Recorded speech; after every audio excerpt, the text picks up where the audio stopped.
Hello friends, welcome back to another lecture. And in this lecture we are going to start with Supreme Court.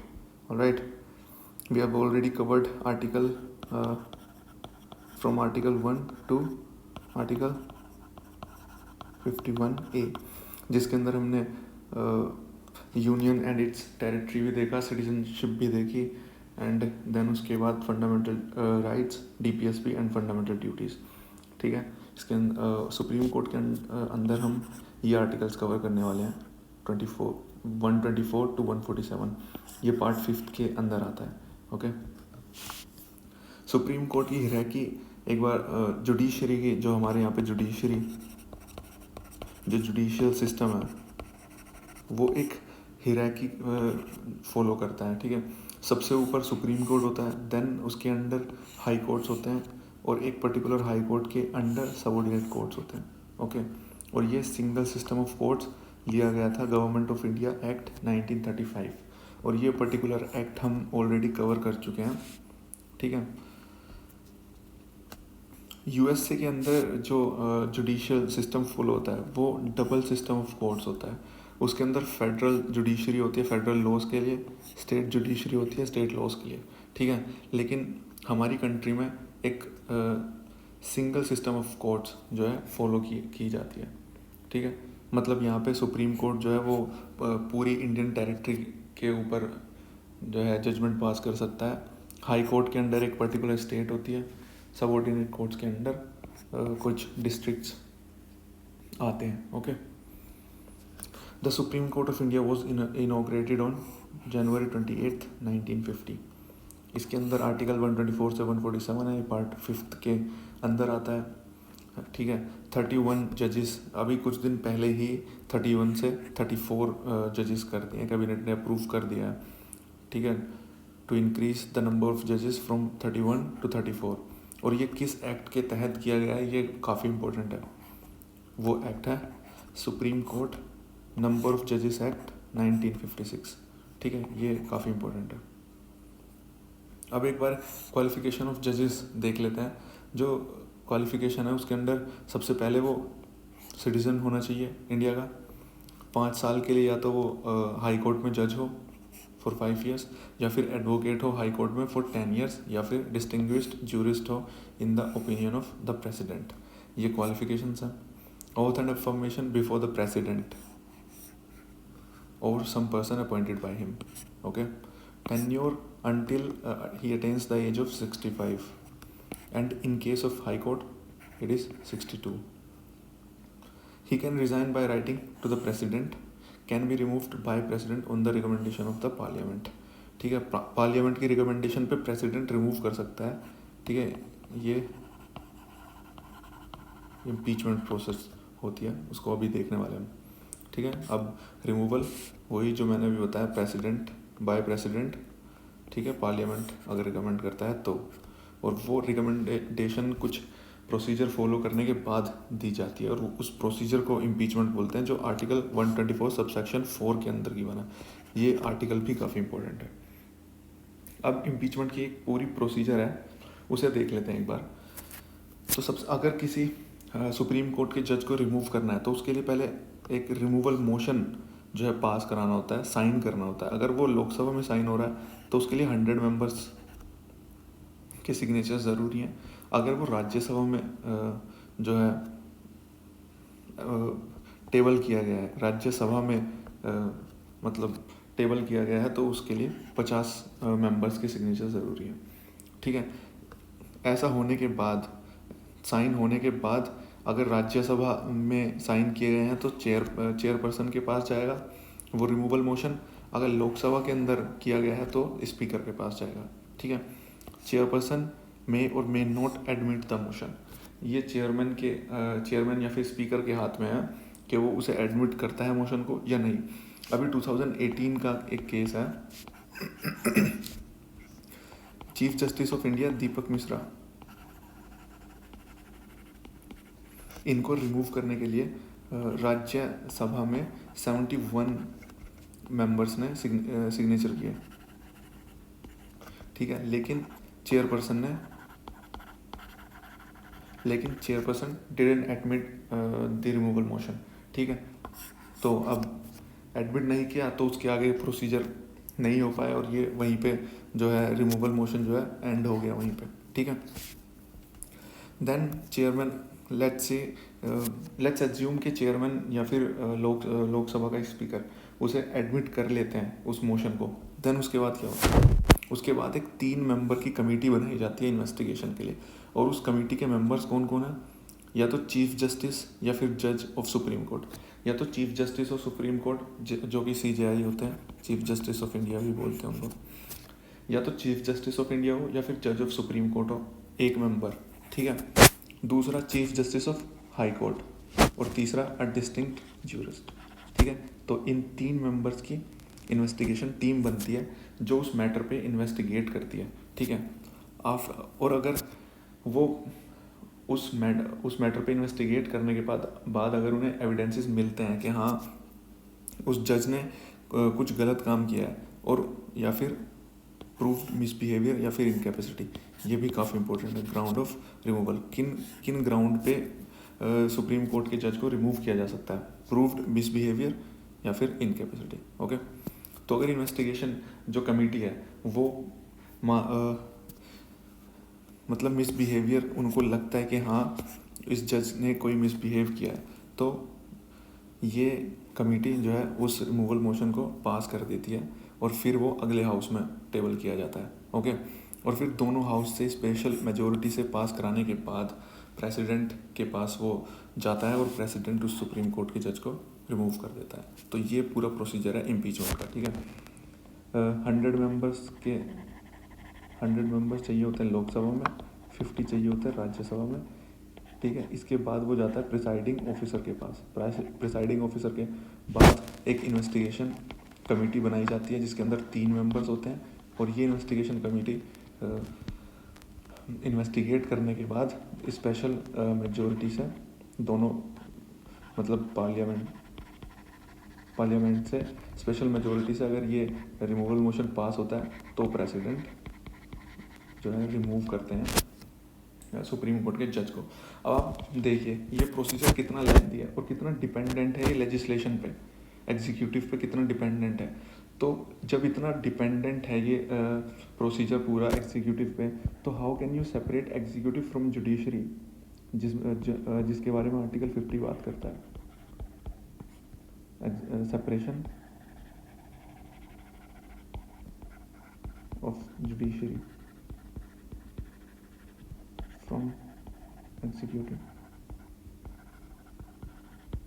How can you separate these two जब procedure ही इतना heavily dependent है executive पे, ठीक है। तो ये criticism हो सकता है, आप लिख सकते हैं किसी एग्जाम में। नो जज of supreme court has been impeached so far, कोई भी जज जो है इम्पीच नहीं किया गया है अभी तक। V Ramaswami of supreme Court, inquiry committee found him guilty, inquiry committee ने इनको गिल्टी माना of misbehaviour, but the motion was defeated in Lok Sabha, लेकिन लोकसभा में मोशन डिफीट कर गया, ठीक है। अपॉइंटमेंट ऑफ जजेस, तो ये अपॉइंटमेंट होती है प्रेसिडेंट के through. CJI is appointed by the president after consultation with supreme court and high court जजेस। जब प्रेसिडेंट CJI को नियुक्त करता है, चीफ जस्टिस ऑफ इंडिया को नियुक्त करता है, तो उसमें supreme court and high court के जजेस से कंसल्ट करता है, ठीक है। और जब प्रेसिडेंट अदर जजेस को नियुक्त करता है तो उसके अंदर CJI से जो है कंसल्ट करता है, ठीक है। Consultation with CJI is obligatory, ये बाध्य है, करना ही करना पड़ेगा प्रेसिडेंट को CJI से कंसल्ट, ठीक है। इसके ऊपर कंट्रोवर्सी भी चली थी। फर्स्ट जजेस केस में बोला गया था कि कंसल्टेशन कंकरेंसी नहीं है, मतलब बस ये एक्सचेंज ऑफ व्यूज़ है, जो भी CJI बोलेगा ऐसा करना है ये ज़रूरी नहीं है।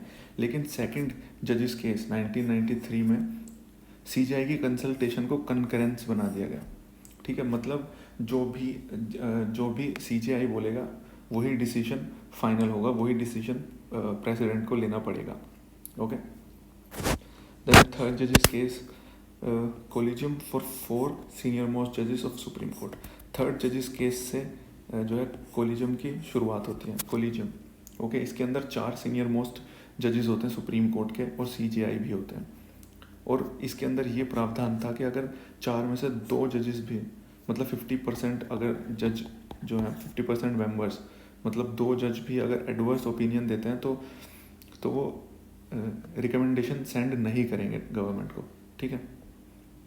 तो ये फर्स्ट जज एंड सेकंड जज केस किससे रिलेटेड है? ये कंसल्टेशन से रिलेटेड है CJI के, ठीक है। और थर्ड और फोर्थ जजेस जो केस है वो कोलिजियम सिस्टम से रिलेटेड है, थर्ड जजेस। अब फोर्थ जजेस केस देखते हैं। 99th CAA, 99th constitutional amendment act of 2014, ये national judicial appointment commission act भी बोला जाता है of 2014। It replaced collegium system with national judicial appointment commission. Okay, 99th constitutional amendment act को national judicial appointment commission act भी बोला जाता है। और इसने क्या किया, इस एक्ट के थ्रू कोलिजियम सिस्टम को हटा के नेशनल जुडिशियल अपॉइंटमेंट कमीशन एक बना दी, ठीक है। फिर 2014 में ऐसा किया गया। देन 2016 में सुप्रीम कोर्ट ने इसको खारिज कर दिया, इस पूरे के पूरे एक्ट को, 99th कॉन्स्टिट्यूशनल अमेंडमेंट एक्ट को। और जब ये एक्ट खारिज किया गया तो ऑब्वियसली NJAC भी खारिज हो गई और कोलिजियम सिस्टम अगेन काम करने लगा, ठीक है। तो फर्स्ट और सेकंड जो जजेस केस हैं वो कंसल्टेशन से रिलेटेड है, थर्ड और फोर्थ जजेस केस कोलिजियम सिस्टम से रिलेटेड है, ऑलराइट। अपॉइंटमेंट ऑफ CJ मतलब चीफ जस्टिस ऑफ इंडिया। 1950 से 1973 तक सीनियर मोस्ट जज ऑफ सुप्रीम कोर्ट को ही CJI नियुक्त किया जाता था, chief justice of India. Then 1973 में क्या हुआ, AN रे जो सुप्रीम कोर्ट के जज थे, उनसे वो 4th नंबर पे सीनियर मोस्ट थे, लेकिन उनको CJI बना दिया गया फर्स्ट, सेकंड और थर्ड से पहले। और देन 1977 में भी MV बेग जो है उनको भी supreme court chief justice of India बना दिया गया, ठीक है, इर्रेस्पेक्टिव ऑफ हिज सीनियोरिटी, ठीक है। तो इनके बाद सेकंड कोर्ट जजेस में 1993 में ये फैसला आया सुप्रीम कोर्ट की तरफ से कि सीनियर मोस्ट जज को ही केवल जो है चीफ जस्टिस ऑफ इंडिया बनाया जा सकता है। ओके, तो ये सेकंड जो जजेस केस है ये सीनियोरिटी से भी रिलेटेड है सुप्रीम कोर्ट के जज की। Okay, salary and allowances consolidated fund of India पे चार्ज किए जाते हैं, और जो पेंशन होती है वो 50% होती है of their last on salary, ठीक है।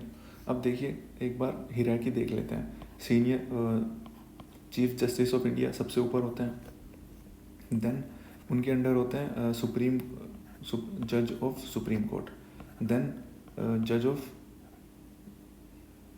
Chief justice of high court, then उसके बाद जज ऑफ हाई कोर्ट, ठीक है। तो ये हिराकी है। अब देखिए जब CJI अवेलेबल नहीं होंगे तो जज ऑफ सुप्रीम कोर्ट में से किसी को बुलाकर चीफ जस्टिस ऑफ इंडिया बनाया जाएगा, ठीक है। और जब सुप्रीम कोर्ट में जजेस की कमी होगी तो यहाँ से बुलाया जाएगा किसी को जज बनने के लिए सुप्रीम कोर्ट का, ठीक है। तो एक्टिंग CJI मतलब जब जो चीफ जस्टिस ऑफ इंडिया का ऑफिस या तो वैकेंट हो, या फिर टेम्परेरीली वो एब्सेंट हो, या फिर he is unable to perform his duties. इन तीनों केसेस में प्रेसिडेंट एक सुप्रीम कोर्ट के जज को जो है चीफ जस्टिस ऑफ इंडिया बना सकता है, ठीक है। 3 केसेस हैं, आपको याद रखना है, या तो ऑफिस वैकेंट हो, या फिर ही इज़ टेम्परेरीली एब्सेंट, या फिर he is unable to perform his duties. तो उस केस में प्रेसिडेंट सुप्रीम कोर्ट के जज को acting chief justice of India बना सकता है, ठीक है। काफ़ी सिंपल है ये हिराकी। अगर आप याद रखेंगे तो आप इजीली समझ सकते हैं कि अगर यहाँ पे वैकेंसी है तो वो यहीं से पूरी की जाएगी, जज ऑफ सुप्रीम कोर्ट से। ओके, देन एड होक जजेस। एड होक का मतलब होता है पर्टिकुलर पर्पस के लिए कुछ चीज़ सडनली कर देना, ठीक है। अगर आपको इसका लिटरल मीनिंग पता होगा तो आपको ये इसके बारे में काफ़ी कुछ नाम से ही पता चल जाएगा। CJI chief justice of India किसी जज ऑफ हाई कोर्ट को एड हॉक जज ऑफ सुप्रीम कोर्ट बना सकता है टेम्परेरी पीरियड के लिए, ठीक है। हायरार्की हम देख चुके हैं, chief justice of India, then जज ऑफ सुप्रीम कोर्ट, देन जज ऑफ हाई कोर्ट। तो अब जब यहाँ पे वैकेंसी है तो यहीं से जो है मेंबर्स को बुलाया जाएगा, जज ऑफ हाई कोर्ट, ठीक है। तो जज ऑफ हाई कोर्ट जब वैकेंसी हो यहाँ पे, ठीक है, तो टेम्परेरीली जज ऑफ हाई कोर्ट को जज ऑफ सुप्रीम कोर्ट या फिर एड हॉक जज बनाया जा सकता है, ठीक है। ये किस केस में होता है, या तो lack of quorum of the permanent जजेस, ठीक है, और इसके लिए प्रीवियस कंसेंट ज़रूरी होता है, किस किस का, प्रेसिडेंट का और उस chief justice of high court का, ठीक है। Chief justice of high court का प्रीवियस कंसेंट और प्रेसिडेंट का प्रीवियस कंसेंट के बाद ही चीफ जस्टिस ऑफ इंडिया किसी जज ऑफ हाई कोर्ट को एड हॉक जज ऑफ सुप्रीम कोर्ट बना सकता है, ठीक है। और ये बस टेम्परेरीली पीरियड के लिए ही बनाया जा सकता है, ओके। और उस एड हॉक जज के पास ज्यूरिसडिक्शन, पावर एंड प्रिविलेज सारी सुप्रीम कोर्ट के जज वाले ही होंगी, ऑलराइट। अब रिटायर्ड जज, chief justice of India can request a retired जज ऑफ सुप्रीम कोर्ट या फिर high court to act as a जज of supreme court for a temporary period. जो चीफ जस्टिस ऑफ इंडिया होते हैं वो सुप्रीम कोर्ट के रिटायर्ड जज या फिर हाई कोर्ट के रिटायर्ड जज से रिक्वेस्ट कर सकते हैं कि वो टेम्परेरी पीरियड के लिए आके जो है जज बने सुप्रीम कोर्ट के, ठीक है। इसमें प्रीवियस कंसेंट ज़रूरी होता है प्रेसिडेंट का और उस रिटायर्ड जज का जिसे अपॉइंट किया जा रहा है। अलाउंसेस सेम होते हैं, सुप्रीम कोर्ट के जज के बराबर ही होते हैं, और seat of supreme court Delhi में, ये हम सबको पता है।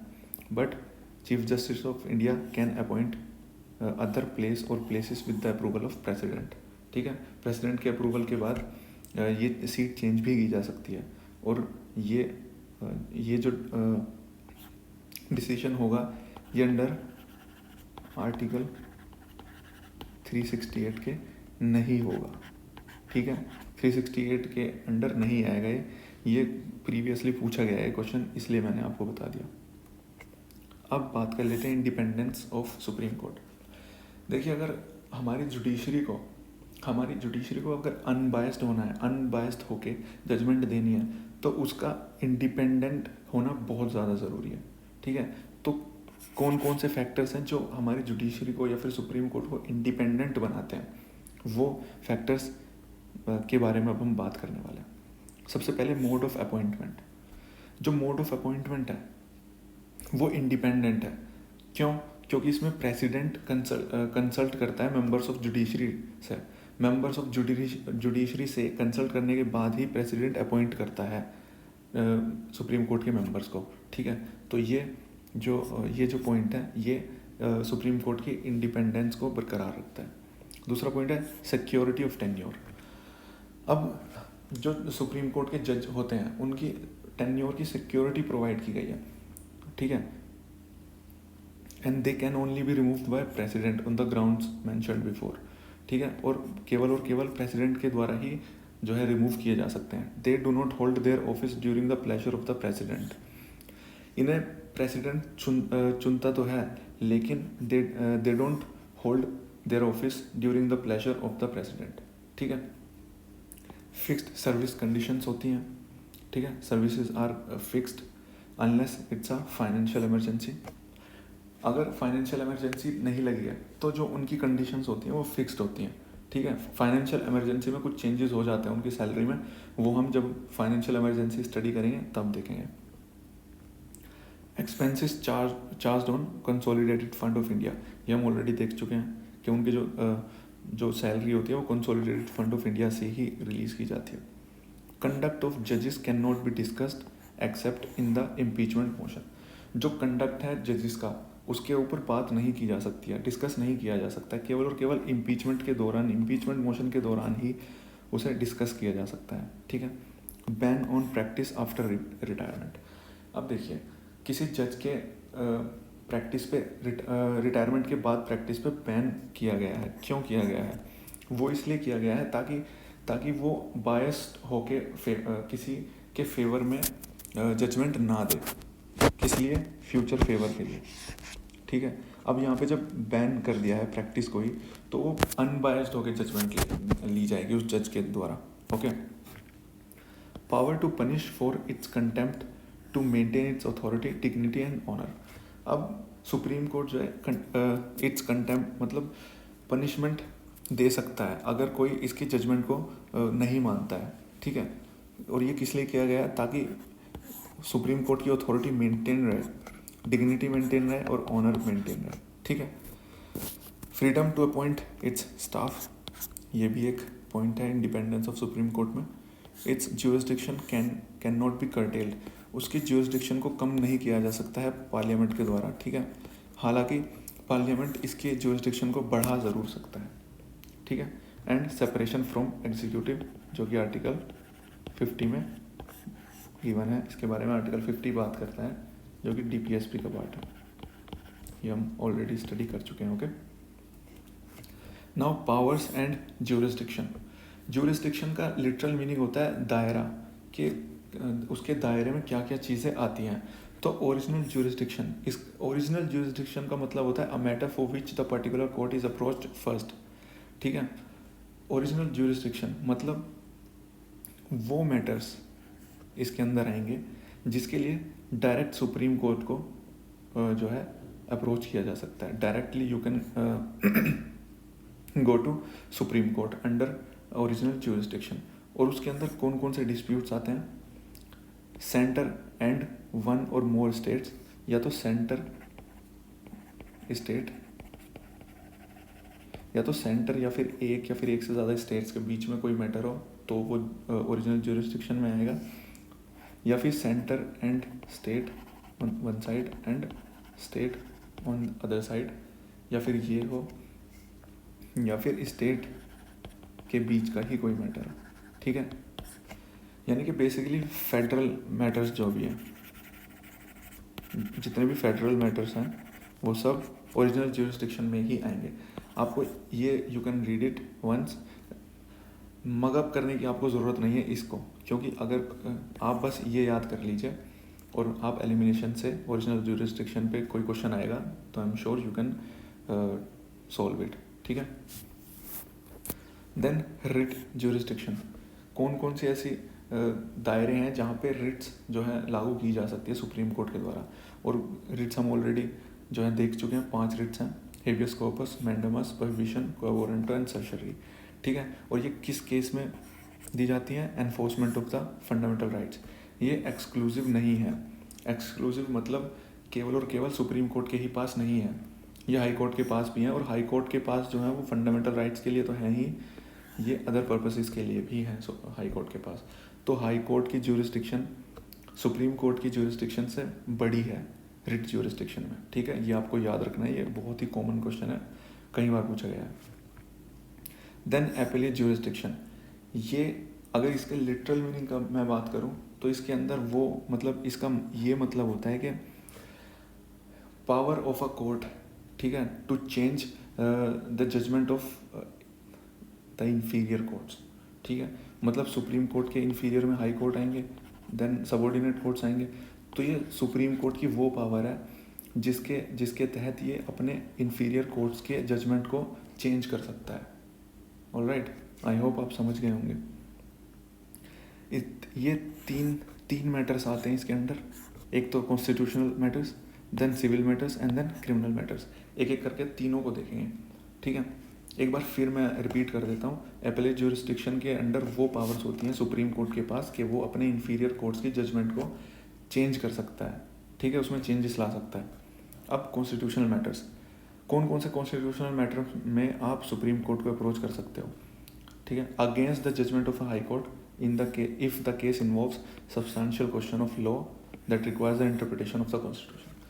अगर इंटरप्रिटेशन ऑफ कॉन्स्टिट्यूशन उसके अंदर ज़रूरत है उस केस में इंटरप्रिटेशन ऑफ द कॉन्स्टिट्यूशन, तो आप हाई कोर्ट या फिर सबऑर्डिनेट कोर्ट की जजमेंट के अगेंस्ट सुप्रीम कोर्ट को अप्रोच कर सकते हो, ये कॉन्स्टिट्यूशनल मैटर के अंडर, ठीक है। देन सिविल मैटर्स में अगर if high court certifies case involves a substantial question of law of general importance, अगर हाई कोर्ट ये बोलता है कि केस के अंदर substantial question of law of general importance है, तो आप सुप्रीम कोर्ट को अप्रोच कर सकते हो। या फिर high court certifies question needs to be decided by the Supreme Court, या फिर हाई कोर्ट बोले कि ये इस क्वेश्चन पे सुप्रीम कोर्ट को ही डिसीजन लेना है, तो भी सुप्रीम कोर्ट में जाया जा सकता है. Now third and the most important feature, criminal matters. ठीक है, इसके अंदर कब आप सुप्रीम कोर्ट को अप्रोच कर सकते हो? If high court on appeal reverse the acquittal to death sentence. अगर हाई कोर्ट अपील करने पे एक्विटल से डायरेक्ट डेथ सेंटेंस अवॉर्ड करता है, तो आप सुप्रीम कोर्ट को अप्रोच कर सकते हो इस केस के अंदर. ठीक है, या फिर if high court has taken before itself any case from subordinate court, या हाई कोर्ट ने सबऑर्डिनेट कोर्ट से उठा के कोई सबऑर्डिनेट कोर्ट से कोई केस उठाया और उसके अंदर एक्यूज्ड को डेथ सेंटेंस प्रोवाइड कर दिया, तो भी एक्यूज्ड सुप्रीम कोर्ट को अप्रोच कर सकता है. 2 केस हो गए. And the last one is if high court certifies that the case is fit one for appeal to supreme Court, या फिर हाई कोर्ट खुद बोलता है कि हाँ इस केस को लेके सुप्रीम कोर्ट जाया जा सकता है, तो भी सुप्रीम कोर्ट को अप्रोच किया जा सकता है एक्यूज के द्वारा. ठीक है, तो ये 3 जो है इसके अंदर ऑप्शंस आ गए. ओके, तो ये क्रिमिनल मैटर्स था. नाउ ये 4th है, अपील बाय स्पेशल लीव. ये भी बहुत इंपॉर्टेंट है. इसके ऊपर हालांकि क्वेश्चन नहीं पूछा गया है अभी तक, लेकिन इसके ऊपर क्वेश्चन पूछे जाने की बहुत प्रोबेबिलिटी रहती है. ठीक है, ये अपील बाय स्पेशल लीव के बारे में आर्टिकल 136 में गिवन है. ये है क्या? ये supreme court is authorized to grant in its discretion special leave to appeal from any judgment in any matter pass by any court or tribunal in the country except military tribunal and court martial. देखिए, ये बोलता है कि अगर country में कोई भी court है और वो जजमेंट देता है, तो उस जजमेंट के अगेंस्ट आप सुप्रीम कोर्ट में जा सकते हैं अंडर आर्टिकल 136. ठीक है, ये बोलता है except military tribunal court martial. इन तीनों कोर्ट के अगेंस्ट आप नहीं जा सकते हैं सुप्रीम कोर्ट में. अदरवाइज कोई भी कोर्ट हो, कैसी भी जजमेंट हो, कैसा भी केस हो, सिविल केस हो, कॉन्स्टिट्यूशनल केस हो, या फिर क्रिमिनल केस हो, उनकी जजमेंट के अगेंस्ट आप सुप्रीम कोर्ट में जा सकते हैं अंडर आर्टिकल 136. ठीक है, it is a discretionary power. ये डिस्क्रेशनरी पावर है. ठीक है, सुप्रीम कोर्ट केस जो है जजमेंट वो ले भी सकता है, उसे रिजेक्ट भी कर सकता है, तो ये सुप्रीम कोर्ट के हाथ में है. ठीक है, it can not be claimed as a matter of right. Matter of right के रूप में आप इसे क्लेम नहीं कर सकते हैं. डिस्क्रेशनरी पावर है सुप्रीम कोर्ट की. It can be granted in any judgment whether final और इंटरलोकेटरी. या तो फाइनल जजमेंट है तो भी आप सुप्रीम कोर्ट को अप्रोच कर सकते हैं. अगर फाइनल जजमेंट नहीं आई है, आपको बीच में ही जो है सुप्रीम कोर्ट को अप्रोच करना है, तो भी आप अंडर आर्टिकल 136 सुप्रीम कोर्ट को अप्रोच कर सकते हैं. It may be related to any matter, constitutional, civil, criminal, income tax, labour, किसी भी मैटर से रिलेटेड हो, आप सुप्रीम कोर्ट को अप्रोच कर सकते हैं बेझिझक.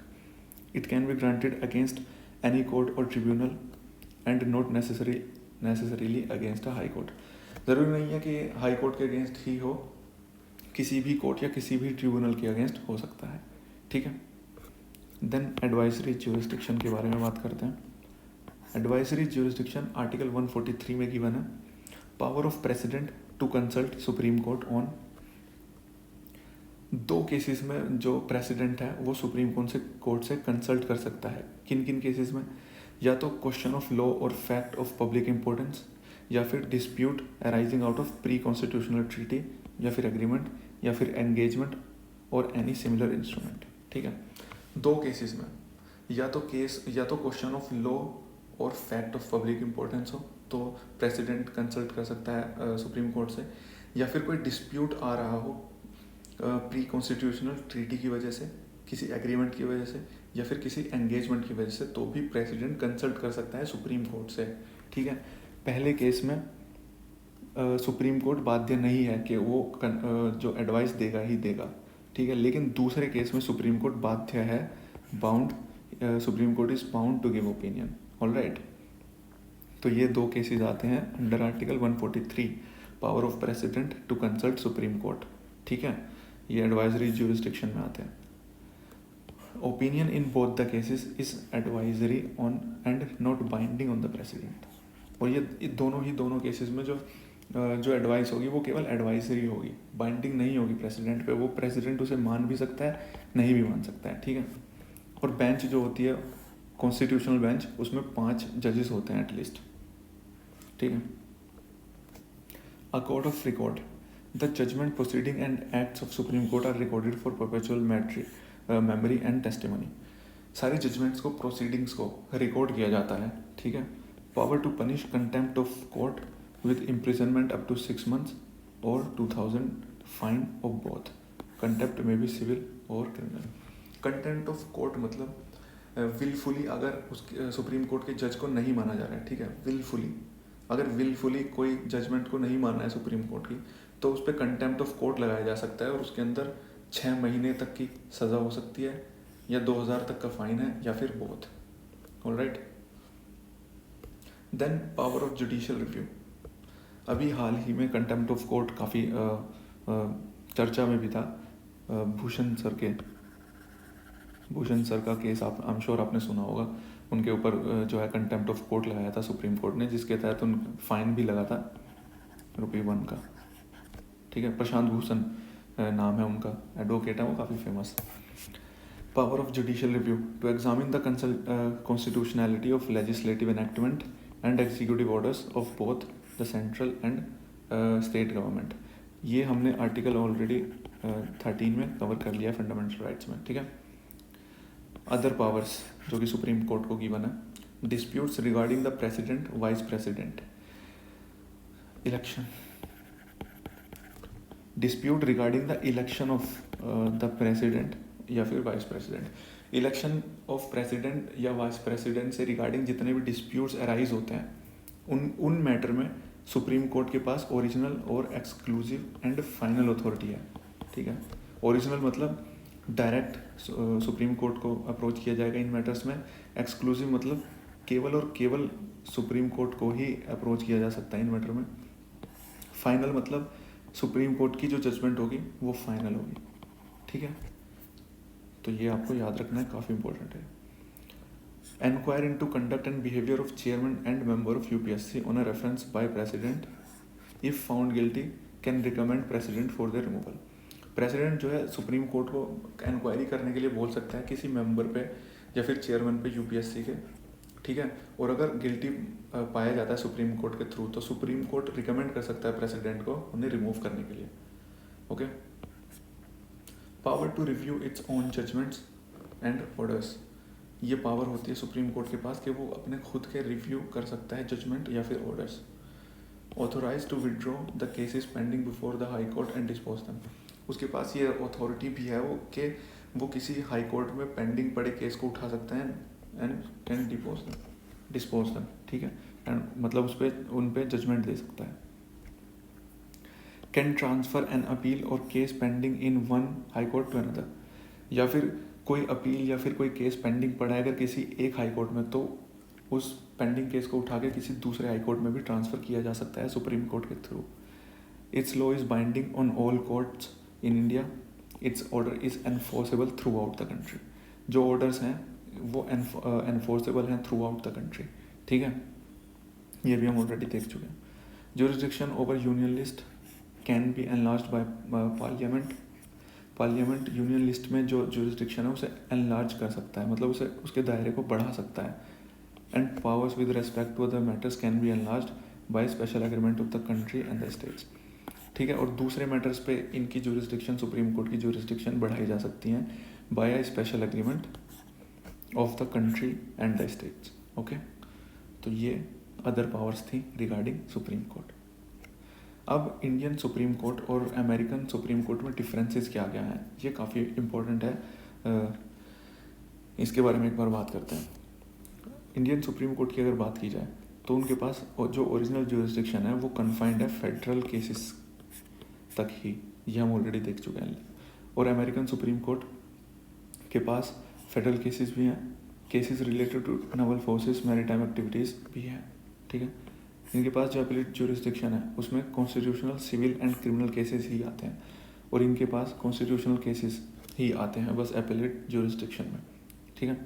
इट हैज़ एडवाइजरी जुरिसडिक्शन, और अमेरिकन सुप्रीम कोर्ट के पास एडवाइजरी जुरिसडिक्शन नहीं है। Limited scope of judicial review, judicial review का जो स्कोप है वो काफ़ी लिमिटेड है, लेकिन अमेरिकन सुप्रीम कोर्ट का जो जुडिशियल रिव्यू का दायरा है वो काफ़ी वाइड है। इंडियन सुप्रीम कोर्ट फॉलो करता है procedure established by law. Procedure established by law मतलब कि कोई लॉ अगर गिवन है तो हमारा सुप्रीम कोर्ट उस लॉ को ही फॉलो करेगा हर केस में, चाहे सर्कमस्टांसिस कुछ भी हो, चाहे उन सर्कमस्टांसिस में किसी एक्यूज का फंडामेंटल राइट्स के हनन भी होंगे तो भी उस लॉ को ही फॉलो किया जाएगा, ठीक है। और अमेरिकन सुप्रीम कोर्ट जो है वो फॉलो करता है ड्यू प्रोसेस ऑफ लॉ, ये काफ़ी वाइड होता है, ठीक है, और ये हार्ड एंड फास्ट रूल्स को फॉलो नहीं करता है, okay. Jurisdiction and powers can be enlarged by the parliament, limited to the conferred by the constitution. ये इसके जुरिसडिक्शन लिमिट किए जाते हैं कॉन्स्टिट्यूशन के थ्रू, ठीक है। Power of judicial superintendence and control over high courts, और अमेरिकन सुप्रीम कोर्ट में no such powers, double judicial system, मतलब फेडरल के लिए अलग एंड स्टेट के लिए अलग, ठीक है। हम ये देख चुके हैं डबल इसके अंदर जुडिशियल सिस्टम है, ओके। तो ये कुछ डिफरेंसेस हैं। अब कोलिजियम सिस्टम के बारे में बात कर लेते हैं, काफ़ी इम्पोर्टेंट है और हमेशा ये न्यूज़ में रहता है, कई सारे इसके क्रिटिसिजम्स भी हैं, वो भी हम देखेंगे। Not mentioned anywhere in the constitution, constitution में ये मैंशन नहीं है, ठीक है। एंड थ्री एंड फोर जजेस केस के जो जजेस केस हैं वो कोलिजियम सिस्टम से ही रिलेटेड है। फर्स्ट एंड सेकंड जजेस जो केस हैं वो कंसल्टेशन से रिलेटेड है, चीफ जस्टिस ऑफ इंडिया के कंसल्टेशन से रिलेटेड है, ठीक है। तो ये हम ऑलरेडी देख चुके हैं कि 3 जजेस केस के बाद ये जो है बोर्न फ्रॉम 3 जजेस केस काम क्या करता है, अपॉइंटमेंट्स, एलिवेशन ऑफ जजेस या फिर lawyers to supreme court and transfer of जजेस of high court and supreme court. Transfer, appointment, elevation, ये सब जो काम देखे जाते हैं जुडिशरी के वो कोलिजियम सिस्टम ही देखता है। और इसके अंदर मेंबर्स कितने होते हैं, CJI एंड 4 सीनियर मोस्ट जजेस ऑफ सुप्रीम कोर्ट, ठीक है। Recommendations are binding on the central government if the collegium sends the names of the जजेस lawyers to the government for the second time, ठीक है। ये स्टार मार्क कर रहा हूँ मैं यहाँ पे, बहुत इंपॉर्टेंट पॉइंट है। कोलिजियम सिस्टम अगर कोई नाम रिकमेंड करता है किसी जज का या फिर किसी लॉयर का, तो वो उसी केस में बाइंडिंग होगा गवर्नमेंट में अगर वो सेकंड टाइम भेजा जा रहा है। सेकंड टाइम भेजा जा रहा है मतलब अगर फर्स्ट टाइम भेजा जाता है गवर्नमेंट को और गवर्नमेंट उसे वापस भेज देती है रिकन्सिडरेशन के लिए, ठीक है, देन कोलिजियम सिस्टम अगर सेम नाम को अगेन भेज देता है सेकंड टाइम पे, तो इस केस के अंडर ये जो नेम होंगे ये बाइंडिंग होंगे गवर्नमेंट पे, ठीक है। तो ये बोल रहा है इसमें। अब क्रिटिसिज्म की बात कर लेते हैं, काफ़ी सारे क्रिटिसिज्म्स हैं।